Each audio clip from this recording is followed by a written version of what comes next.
아멘.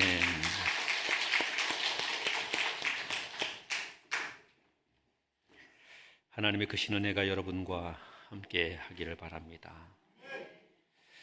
신앙이 좋다, 믿음이 크다 하는 말은 참 듣기 좋은 말입니다. 그런데 믿음이 좋고 신앙이 크려면 거기에 귀하게 이해되어야 하는 전제가 있습니다. 그것은 바로 나는 부족하고 하나님이 크시다 하는 이 고백을 갖게 되는 것입니다. 신앙은 자기를 부정하고 하나님을 인정하고 그 하나님께 복종하는 행위입니다. 현대사회는 점점 신앙에서 멀어지곤 하지요.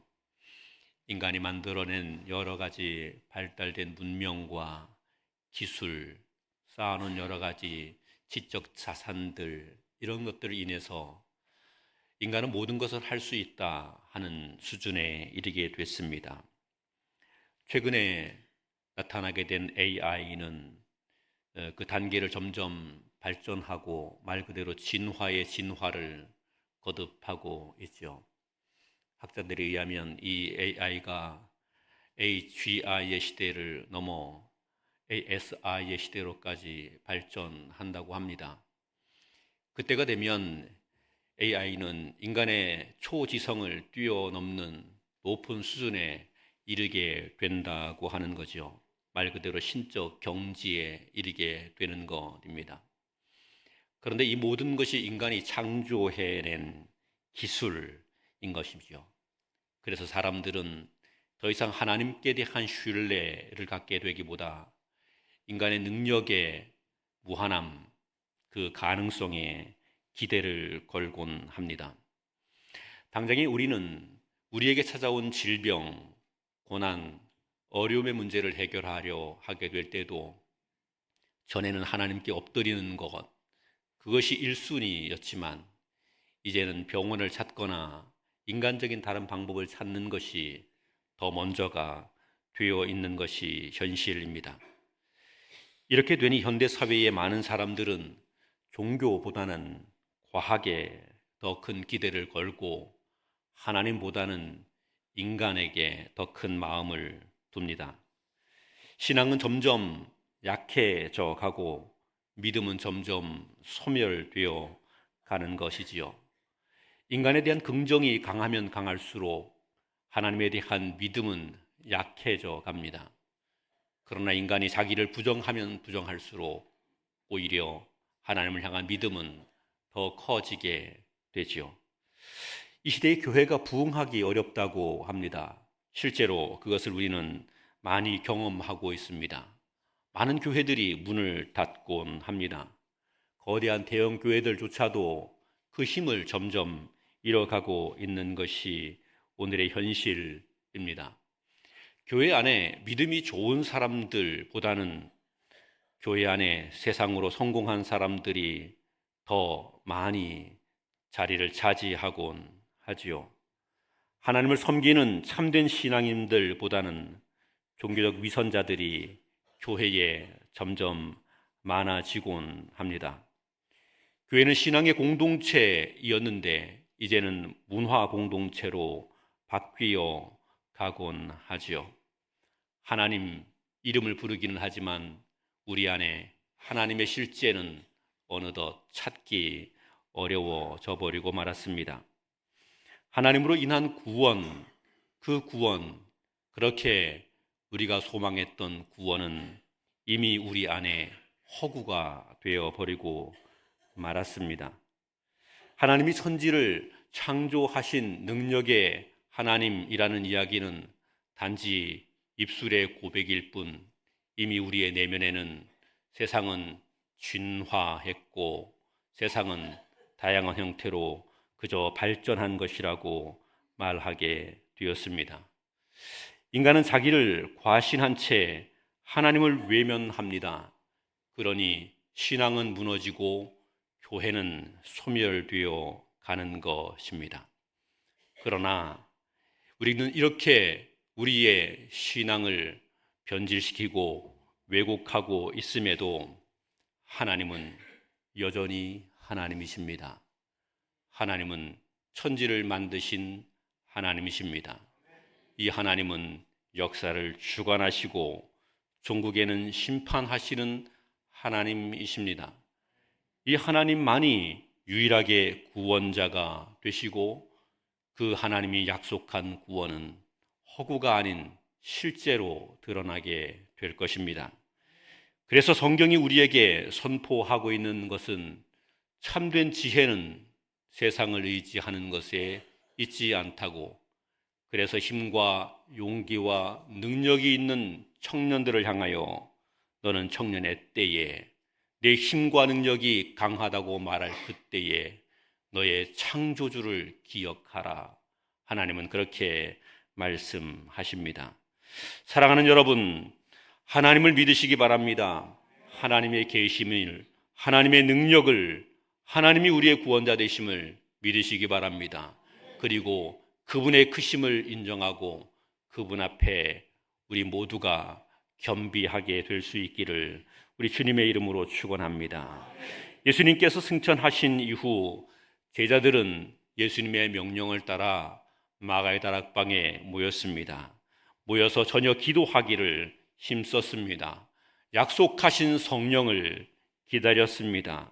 주님께서 약속하신 대로 이들이 기도하는 중에 하나님의 성령이 제자들에게 임하셨습니다. 오순절 마가의 다락방에 불의 혀같이 갈라지는 성령이 각 사람의 위에 머물러 있게 되었더니 이들이 각종 방언을 말하며 하나님의 능력과 역사의 비밀들을 선포하게 되어졌습니다. 예루살렘 거리로 나와서 하나님의 구원의 역사에 대해서 이들이 사람들에게 하나님 말씀을 전하게 됩니다. 오순절은 유대인들에게 거대한 명절 중에 하나였습니다. 율법에 의하면 이 오순절에는 모든 유대인들이 하나님의 성전에 나와 하나님께 그 얼굴을 보여야 했지요. 각처에 흩어져 있던 유대인들이 예루살렘으로 모여와 있었습니다. 단지 유대와 갈릴리 지방에 살던 사람들뿐만 아니라 아프리카에 살던 사람들, 소아시아 지역에 흩어져 있던 사람들, 멀리 유럽에까지 나아가 있던 유대인들이 이 오순절을 지키기 위하여서 예루살렘으로 모여왔습니다. 예루살렘 거리는 유대인들이 북적거리며 사람들로 거리가 메워져 있었는데 그 가운데 성령의 충만을 받게 된 주님의 제자들이 하나님의 복음의 말씀을 외쳤습니다. 하나님께서 각 사람들에게 은사를 주신 대로 이들이 복음을 외치게 되는데 각 나라의 말로 하나님의 복음이 선포되는 것입니다. 사람들이 놀랐습니다. 멀리 유럽에서 온 사람들이 자기가 사는 지역의 언어로 이 복음의 말씀이 들립니다. 아프리카에서 살던 사람이 그 아프리카 지역의 언어로 이 복음의 말씀이 들립니다.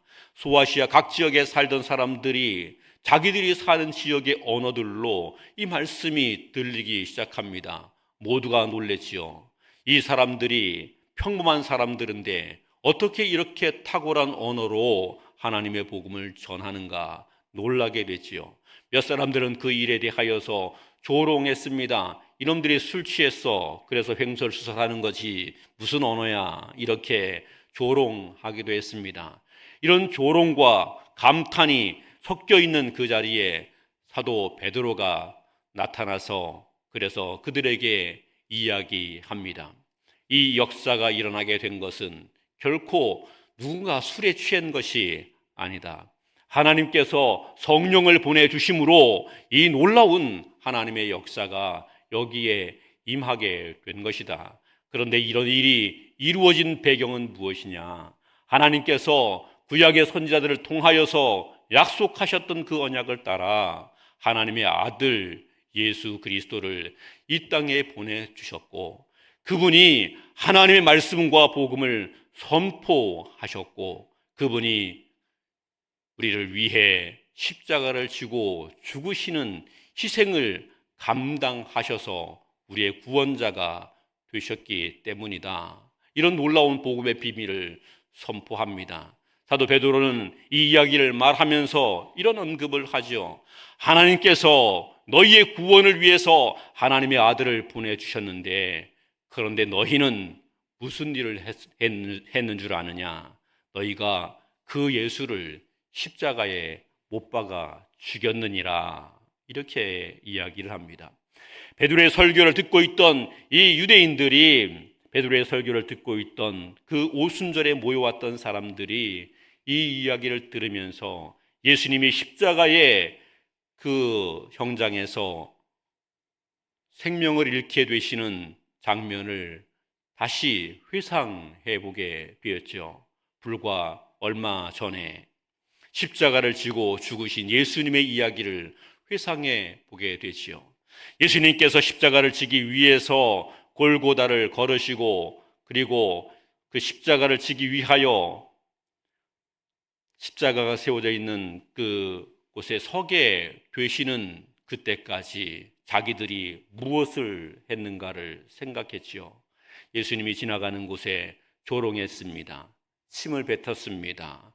그리고 비웃었습니다. 십자가에서 내려와 보라고 이야기했습니다. 어떤 사람들은 제사장들의 또는 유대인들의 선동을 받아서 저를 십자가에 못 박아 죽이게 하소서, 죽이소서 이렇게 외치게 되기도 했었던 겁니다. 그런데 베드로의 설교를 듣고 보니 자기들이 한 짓이 하나님의 아들을 십자가에 못 박아 죽이는 일을 하게 됐다는 사실을 깨닫게 된 것이죠.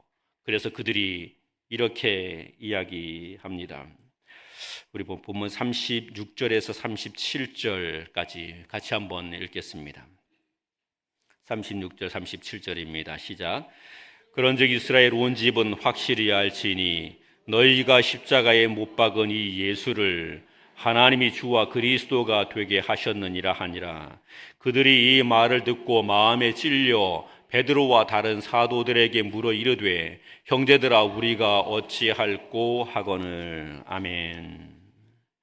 베드로 사도의 전하는 말씀을 들어보니 그 예수님이 십자가를 지고 죽으셨고 그 예수님이 우리의 구원자가 되셨다 하는 이야기를 말씀하게 되는데, 그런데 너희가 십자가에 매달아 죽게 한 그분을 하나님이 너희의 주와 그리스도가 되게 하셨다. 그분이 살아나서 너희의 주와 그리스도가 되었다는 말입니다. 이 말을 듣고 있던 사람들 마음에 섬뜩했을 것입니다. 왜냐하면 내가 죽인 자가 그냥 살아났다고 해도 끔찍한 일 아니겠습니까? 내가 누군가를 몰래 죽였는데 그놈이 살아나서 밤에 나를 찾아옵니다. 그러면 살떨릴 일이겠죠. 그런데 지금 그 살아난 자가 누구인가 하면 하나님의 아들이고 주와 그리스도가 되게 하셨다고, 온 천지 하늘과 땅에 영원한 왕이 되시는 그분이 되셨다고, 누가? 내가 죽인 자가 하나님 나라의 영원한 왕이 되셨다고. 그러면 나의 결말은 무엇이겠습니까? 내가 죽인 자가 하늘과 땅의 주가 되셨는데 나의 결말은 무엇이겠습니까? 답이 없는 겁니다. 나의 결말은 그냥 그분의 칼에 죽는 것 외에 답이 없는 겁니다. 그분의 심판대 앞에서 멸망을 당하는 것 외에 길이 없는 겁니다. 그러니 이 사람들이 이렇게 이야기하지요. 형제들아 우리가 어찌할꼬, 우리 인생에 해답이 없다, 우리가 살 길이 없다 하는 절망의 고백이라는 사실입니다. 사랑하는 여러분, 우리의 신앙이 흔들리고 요동하게 될 때에 우리는 반드시 해야 하는 일이 있습니다. 그것은 신앙의 초심으로 되돌아가는 일입니다. 내 신앙의 초심으로 되돌아가서 다시 우리의 신앙을 살려야 합니다. 우리의 신앙의 초심의 자리는 다른 곳이 아닙니다. 세례를 받게 되는 그 자리이죠. 그 신앙의 초심의 자리, 세례를 받으면서 고백하게 되는 그 고백의 자리이죠. 그 고백의 자리는 무엇으로부터 시작되는가? 오늘 이 본문이 우리에게 설명하고 있는 바는 이렇습니다. 너의 절망을 고백하라 하는 이야기입니다. 너는 예수를 죽인 자라는, 그래서 그 예수 그리스도 앞에 심판을 받아 영원히 망하게 될 자였다는 이 고백에서, 이 인식에서 너의 신앙을 다시 보아야 된다 하는 겁니다. 그 초심에 다시 돌아가 있어야, 그래야 우리의 신앙이 회복되고 살 수 있게 됩니다.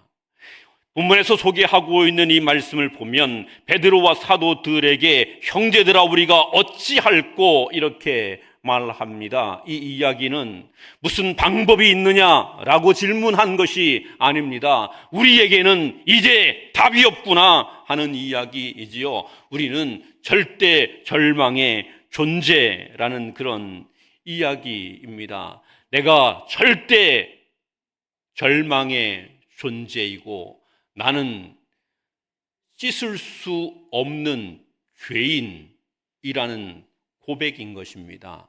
우리가 이 고백을 회복해야 우리의 신앙이 건강하게 든든히 설 수 있습니다. 어느덧 예수 믿고 신앙생활하면서 경륜도 쌓이고 말씀도 좀 알게 되고 신앙생활하면서 여러 가지 헌신도 좀 이루고 나니 우리는 죄인이라는 생각을 망각해 버립니다. 그리고 죄인이 아니라 내가 언제나 의인이 되어 있습니다.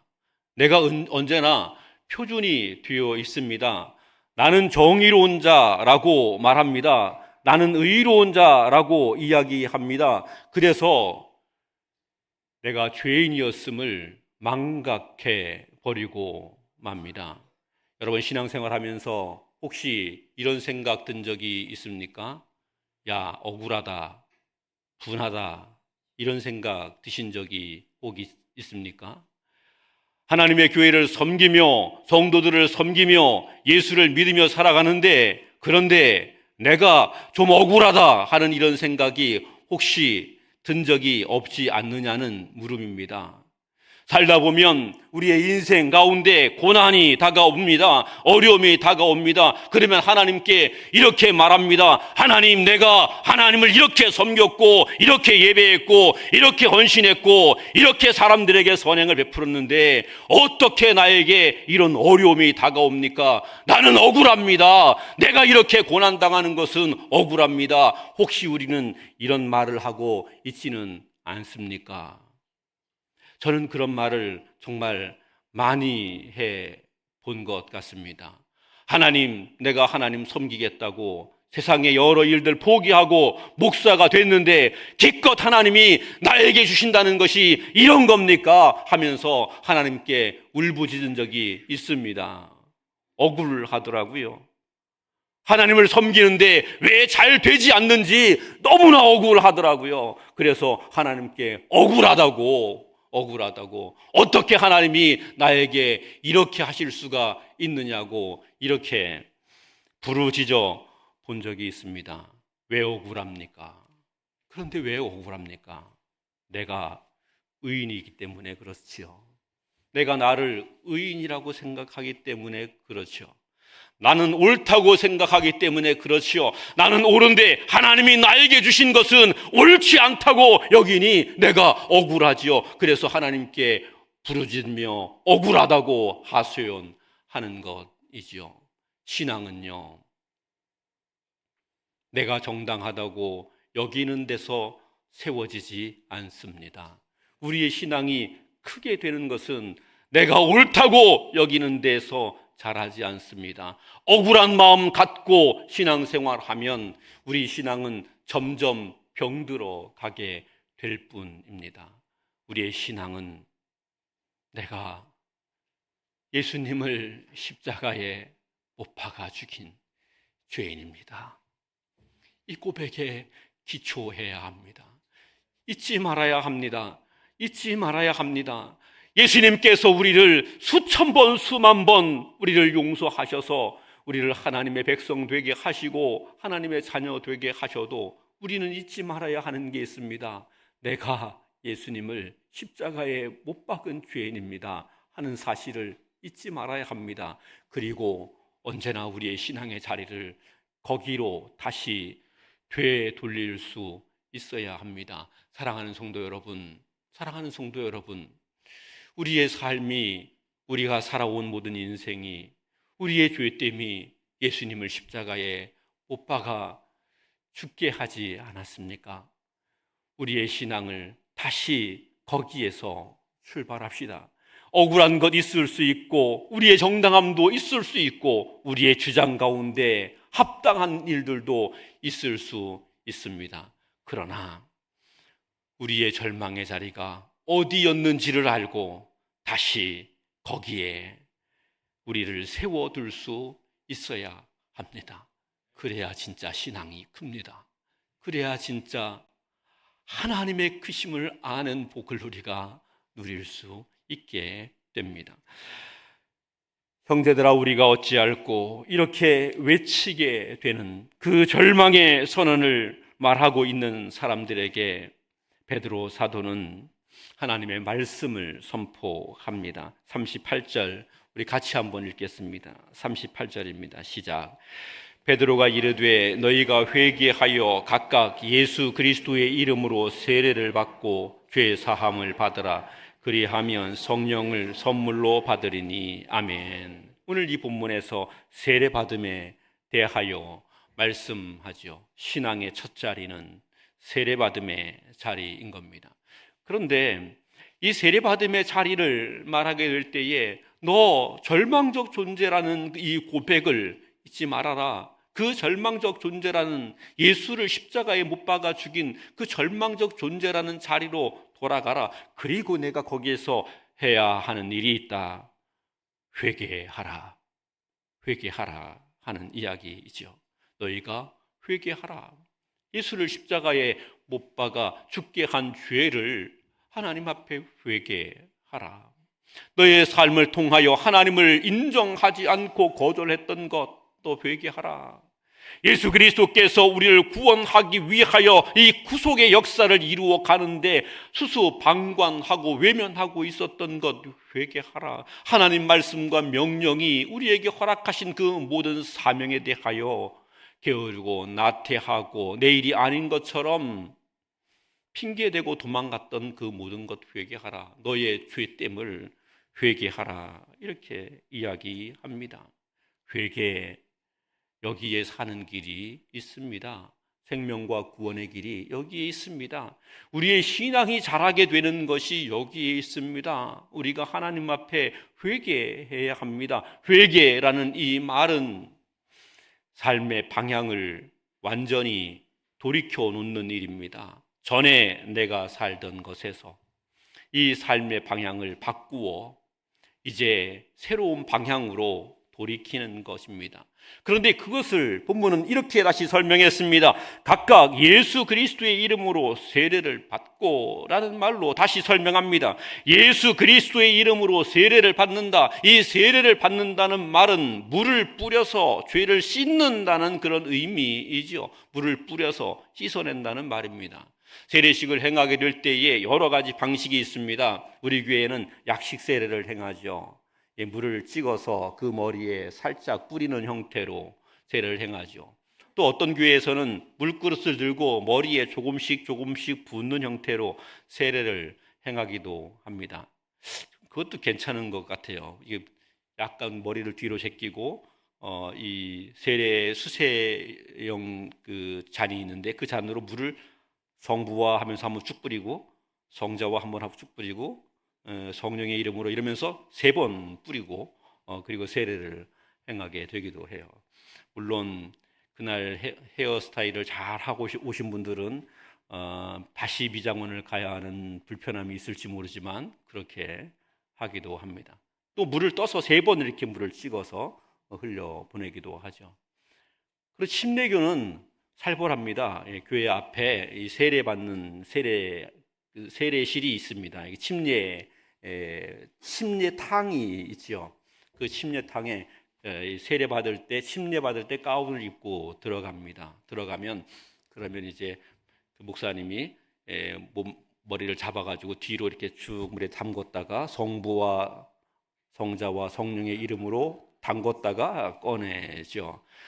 목사님한테 좀 밉게 보인 분은 성부와 성자와 성령의 이름으로, 그러면 이제 죽을 것 같잖아요. 그럼 꺼내줄 줄 알았는데 세례를 주노라 하면 막 나오려고 그랬는데 한번 더 눌렀다가 꺼내 주기도 한다고 합니다. 물론 그렇게 미움을 가지고 하진 않겠지만, 아무튼 그 세례를 베푸는 데는 다양한 세례가 있죠. 물을 뿌린다는 것. 근데 이 세례를 행하게 되는 이 근동 아시아의 여러 풍습들은 이런 것입니다. 그들에게 있는 먼지와 그들에게 있는 부패한 것 또는 부정한 것을 씻어내는 정결례 가운데 하나입니다.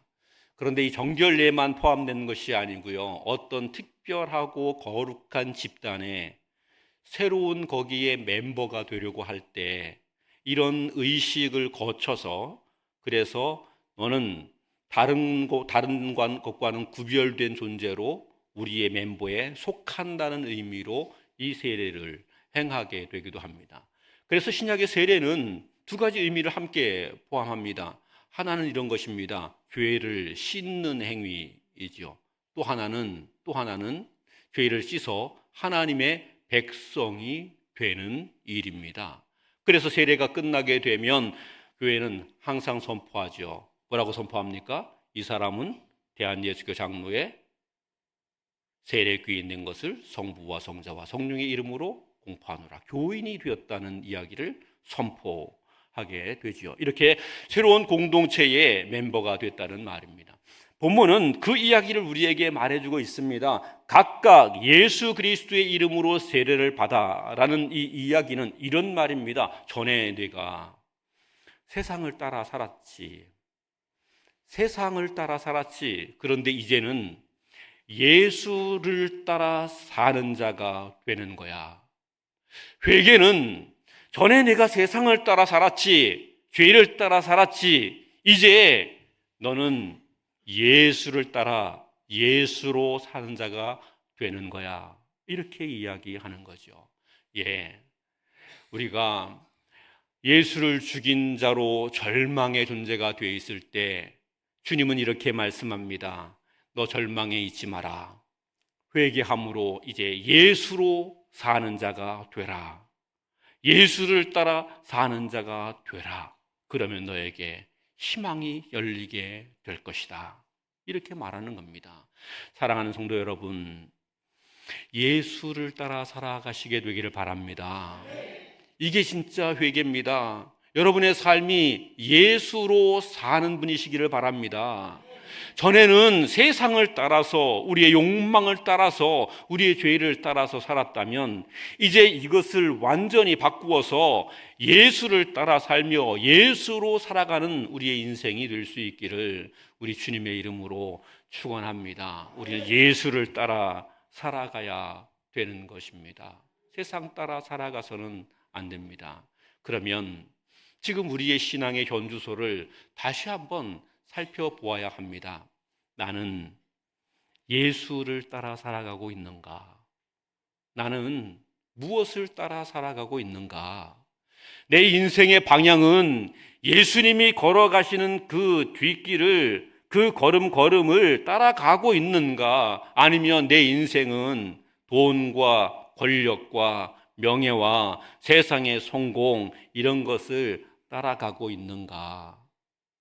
예수를 믿는 사람이 되어서 세례를 받았다고 말하는데 내 삶의 모습은 예수님을 따라 살아가는 것이 아니라 여전히 세상을 따라 살아가고 있지 않는가 돌아보아야 합니다. 그리고 그런 모습이 되어 있다면 그것을 이제 다시 바꿔야 합니다. 신앙의 초심으로 돌아간다는 것은 바로 이런 것입니다. 지금 내가 무엇을 따라 살아가고 있는가를 살펴서 예수를 따라 살아가는 삶으로 다시 삶의 방향을 바꾸어 가게 되는 것입니다. 우리가 그렇게 살아가게 될 때 거기에 하나님의 은혜가 넘치게 된다는 사실입니다. 38절 마지막은 이렇게 표현했습니다. 죄 사함을 받으라. 예, 죄 사함의 은혜가 있게 되는 겁니다. 십자가에 예수를 못 박아 죽인 죄인이 그 죄 사함의 은혜를 누리게 되는 것입니다. 이 죄 사함의 은혜가 크고 큰 것이어서 이제는 더 이상 멸망이 아닌 은혜의 자리에 들어오게 되는 것인데, 하나님이 허락하시는 은혜를 보니 본문은 이렇게 말합니다. 성령을 선물로 받으리니. 성령을 받게 된다는 거죠. 우리가 예수로 우리의 인생을 살아가게 되면 성령을 선물로 받게 된다. 성령의 인도하심을 받게 된다는 말입니다. 성령의 보호하심을 받게 된다는 거예요. 갈 바를 알지 못해서 방황하고 헤매게 될 때에 성령의 인도하심을 받아서 무엇이 내가 그리스도를 따라 살아가는 길인지 알게 하시고 그 길을 따라 살아갈 수 있도록 격려해 주시고 힘 주시고 능력 주시고 은혜 주시는 이런 놀라운 역사를 체험하게 된다고 하는 사실입니다. 믿으시기를 바랍니다. 성령으로 따라 하나님이 허락하시는 은혜, 약속이 나에게 이루어지게 될 수 있도록 하나님이 그 길을 인도해 주시는 복을 누리게 된다는 겁니다. 제가 금요일 날도 말씀을 드렸는데, 저는요 목사이지만 많이 연약합니다. 그래서요 많은 어려움, 조금 어려움이 다가오면 조금 전에도 말씀드린 것처럼 원망도 잘하고 불평도 잘합니다. 목사인데도 그렇습니다. 그런데요 진짜 막 힘들고 어려운 일이 생기면요 마음속에 이런 생각이 들어요. 하나님 있기는 있는 겁니까? 하나님이 없는 것 같아요. 목사인데. 그래서 그렇게 기도할 때가 있어. 하나님 진짜 있기는 있는 겁니까? 저 없으면 곤란한데 있기는 있는 겁니까? 이러면서 기도해요. 이러면서 외쳐봐요. 이건 기도도 아니죠. 외쳐봐요. 그런데요 거기에서 조금 더 큰 어려움이 오면 제 마음에 이런 거예요. 하나님이 있기는 있는 겁니까? 이런 생각이 드는 게 아니라 이 하나님은 없네. 그럼 내가 뭐 하려고 하나님을 믿고 의지하냐? 어떻게든 나를 편안하게 해줄 수 있는 것이 있으면 나는 그에게 내 영혼을 맡기겠다. 이런 생각이 드는 거예요. 제 안에 이런 생각이 들어요. 그런 생각을 제가 여러 번 해봤어요. 여러 번 해봤는데 그 생각이 드니까 너무 무서운 거예요. 하나님이 계신데 내 믿음이 언제든 흔들려서 무너질 수 있다는 거잖아요. 조금 고난이 커지면, 시험이 커지면, 환난이 내게 좀 크게 다가오면 내가 언제든지 하나님 저버리고 신앙에서 떠나갈 수 있다는 거잖아요. 그런데 오늘 성경이 이렇게 말합니다. 성령을 선물로 받으리니, 이 말씀은요 성령께서 지켜준다는 거예요. 내가 신앙을 지킬 수 있도록, 하나님을 믿을 수 있도록. 하나님 복 주시는 하나님이신데요, 뭐 하나님께 복을 받아본 적이 있어야 하나님이 복 주시는 하나님인지 아닌지 알지. 그렇지 않은가 봅니다. 여러분, 하나님이 복을 안 주셔도 복 주시는 하나님이라고 믿는가 봅니다. 저는요 하나님이 나한테 복을 안 주시면 하나님이 복 주시는 하나님이신지 아닌지를 잘 못 믿겠어요. 그래서 하나님이 저에게 이렇게 저렇게 소소히 복을 주십니다. 복을 주셔요. 어려운 일이 생겼는데 하나님이 살짝 기적을 허락해 주세요. 큰 기적은 아니에요. 살짝 기적을 허락해 주세요. 힘든 일이 있는데 하나님이 갑자기 돈을 주셔요. 갑자기 돈을 주셔요. 이게 줄 돈이 아니에요. 그런데 갑자기 돈을 주셔요. 그때마다 발견하게 되는 것이 하나님 나를 인도하시고 복 주시는 하나님이시구나 발견하고 깨달아요. 그렇게 성령을 선물로 받으리니, 이 말씀은 그때마다 우리의 삶에서 하나님의 은혜를 우리에게 경험하게 하신다는 거예요. 그래서 어떻게 하시느냐 하면요, 그 다음 본문 보겠습니다. 그 다음 40절 말씀부터 보겠습니다. 40절에서 41절까지 시작. 또 여러 말로 확증하며 권하여 이르라. 너희가 이 패역한 세대에서 구원을 받으라 하니 그의 말을 받는 사람들은 세례를 받으며 이날에 신도의 수가 3천이나 더하더라. 아멘. 본문에 보니까 이 패역한 세대에서 무엇을 받으라? 구원을 받으라. 예. 이렇게 하나님이 돌보셔서 결국 무엇을 얻어요? 구원을 받게 된다는 거예요. 내 평생 소원 이것뿐, 주의 일 하다가 이 세상 떠나게 될 때에 저 천국 가는 거. 저는 소원이 그거밖에 없습니다. 내 평생 소원 이것뿐, 주의 일 하다가. 그다음에 뭐죠? 이 세상 이별하는 날 주 앞에 가겠네. 저는 평생 소원이 이겁니다. 그런데 오늘 본문이 그렇게 말해요. 어디에 이른다? 구원을 얻으리니. 여러분에게 구원이 있기를 바랍니다. 우리가 신앙의 초심에 돌아가서 거기에 견고하게 설 때에,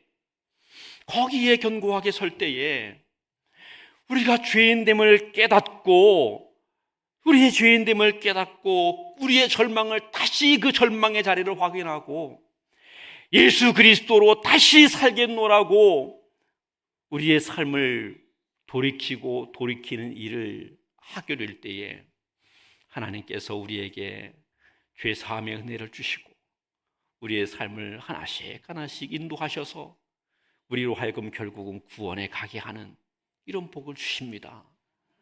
그래서 우리는 신앙의 초심에 다시 돌아가는 일을 해야 합니다. 그리고 그 자리에서 하나님의 주시는 구원을 다 누리게 되기를 우리 주님의 이름으로 축원합니다. 주님의 이름으로 축원합니다. 제가 새벽마다 기도하는 기도의 제목이 그거예요. 우리 교인들 다 구원받고 천국에서 만나자고. 하나님, 우리 마포동과 함께 사랑하는 성도들이 다 구원받아서 한 사람도 예외 없이 천국에서 만날 수 있도록 은혜를 주십시오. 기도해요. 여러분 다 천국에서 만납시다. 아직 뭐 천국 갈 날 멀리 있지만 그래도 우리가 계속해서 고백합시다. 우리 천국에서 만납시다.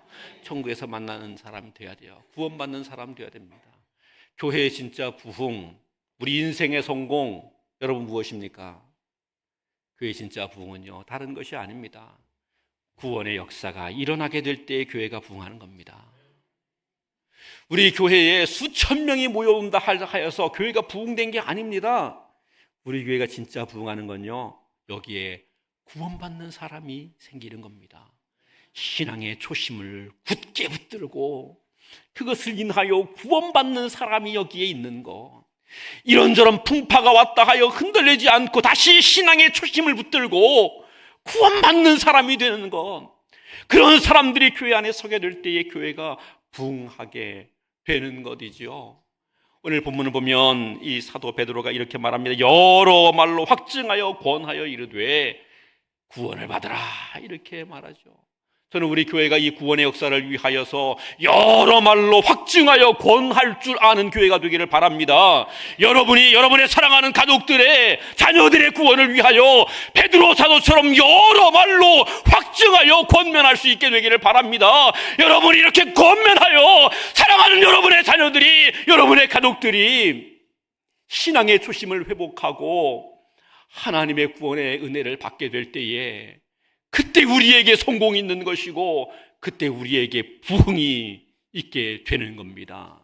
이 부흥을 위하여 여러 말로 확증하여 권하는 이 믿음의 사람들 되는 데까지 우리가 세워질 수 있기를 우리 주님의 이름으로 축원합니다.